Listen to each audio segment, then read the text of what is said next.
YCP నేతలు Vallabhaneni Vamsi, Kodali నానిపై MLA Gorantla Buchaiah Chowdary ఆగ్రహం వ్యక్తం చేశారు.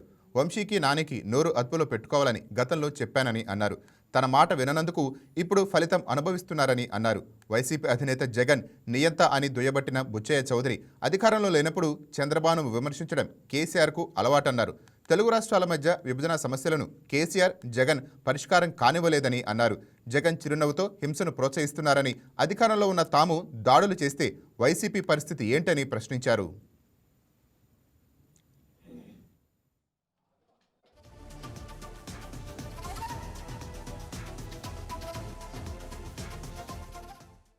రాష్ట్ర విభజన వల్ల కొంత, జగన్మోహన్ రెడ్డి యొక్క చేతకానితనం వల్ల కొంత రాష్ట్రం తీవ్రంగా నష్టపోయింది. ఫలితంగా రాష్ట్రం అభివృద్ధిలో వెనకబడిపోయింది. బీమార్ రాష్ట్రాల సంతలు చేరే పరిస్థితి వచ్చింది. అయినా కూడా ధైర్యంగా కృషి చేసి చంద్రబాబు గారి నాయకత్వంలో ఇవాళ పారిశ్రామికంగా, ఆర్థికంగా, సంక్షేమ రంగంలో అద్వితీయ ప్రగతిని మనం సాధిస్తూ ఉన్నాం. సంవత్సరంన్నర అయింది.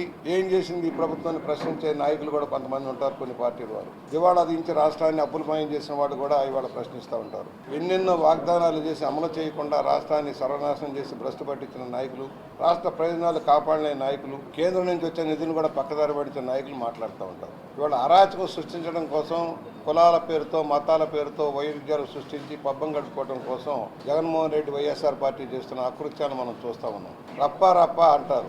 మేకపోతులు కోసి రక్తం చేస్తాం, అలాగే మనుషులు కూడా చంపుతామని హామీలు ఇస్తా ఉన్నారు. చిరునవ్వుతో ఆయన వాటిని ప్రోత్సహిస్తా ఉన్నాడు జగన్మోహన్ రెడ్డి. నేను అంటున్న అధికారంలో మేము ఉన్నాం, ఆ రప్ప మేము చేస్తే మీ బతుకులు ఏమిటని అడుగుతా ఉన్నాం. మీ బతుకులు ఏమిటి? మీరు తిరగలరా రోడ్డు మీద? అదే విధానం కనుక ప్రభుత్వం తీసుకుంటే మీరు రోడ్ల మీద తిరగలరా అని అంటున్నాం. అనేక అవకతవకల మీద, దోపిడీ మీద విచారణ జరుగుతూ ఉన్నాయి. దోషులు శిక్షించబడాలనేదే లక్ష్యం. కక్ష సాధింపు రాజకీయాలు కాదు ఇవి. దానివల్ల రాష్ట్రానికి ఎంత నష్టం జరిగింది, ఎంతమంది బాధితులు ఉన్నారు, బాధితుల పక్షాన ప్రభుత్వం తగిన చర్యలు తీసుకుంటా ఉంటే దానికి వక్ర భాషను చెబుతా ఉన్నారు. న్యాయ వ్యవస్థను భ్రష్టు పట్టించడం కోసం చూశారు, అధికార యంత్రాంగాన్ని దుర్వినియోగం చేశారు, ప్రతిపక్షాన్ని అంచడం కోసం ఎన్నెన్నో కేసులు పెట్టి ఆఖరికి ప్రతిపక్ష నాయకుడిని కూడా జైలుకు పంపించిన చరిత్ర మీది.